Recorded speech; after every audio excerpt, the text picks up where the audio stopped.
میری ذاتی کسی سے دشمن نہیں ہے،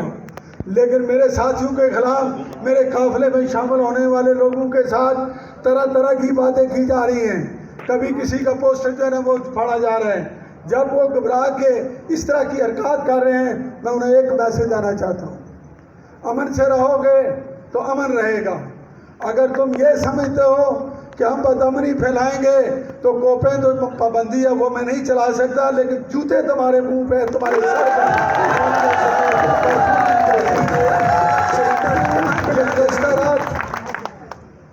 گزشتہ رات جو چائی کے اندر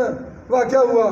میں متنبع کرنا چاہتا ہوں، اس کے بعد اگر تم نے یہ حرکت کی، جہاں تم سوئے ہوگے، جہاں تم بیٹھے ہوگے، وہاں سے جا کے تمہیں پکڑ کے باہر نکالوں گا۔ اگر آپ نے 15 سال تمہارے لیڈر نے کچھ نہیں دیا، تو اب سمانی کے لوگ یوم حساب سمجھتے ہیں، وہ پرچی کی مدد سے انشاءاللہ یوم حساب لیں گے اور پرچی کی مدد سے آپ کو بگائیں گے۔ آپ تم گھبرا رہے ہو، تمہیں بڑی تکلیف ہو رہی ہے۔ کبھی یہ کہتے ہو کہ 18 تاریخ یہ واقعہ ہونے والا ہے، کبھی یہ کہتے ہو چونکہ 18 تاریخ کو پرائم منسٹر پاکستان آ رہے ہیں، آپ کا لوگ ساتھ نہیں دے رہے، آپ ایک سٹنٹ چھوڑ رہے ہو کہ جی چودھری رضاق شاید پرائم منسٹر کے کہنے پہ الیکشن میں ڈرا کرے گا۔ تم ابھی سیاست کے اندر اتنے تمہارا وہ ویژن نہیں ہے۔ یہ تم کیوں کر رہے ہو میں بتانا چاہتا ہوں، کیونکہ لوگوں کو متوجہ کرنے کے لیے، لوگوں کو ممبر لے جانے کے لیے تم نے پورا زور لگایا، مشرق سے مغرب اور مغرب سے مشرق، کتنا تم نے زور لگایا، کتنے تم نے بندے اکٹھے کیے۔ آج اللہ کے فضل و کرم سے بات یہ کہ سمانی کے لوگ ایک آواز پہ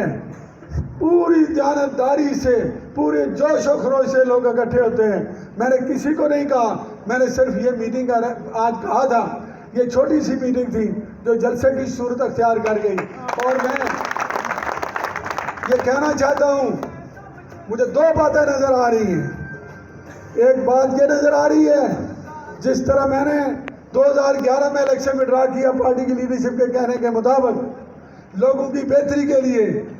اس طرح میں نے جو الیکشن میں ڈرا کیا،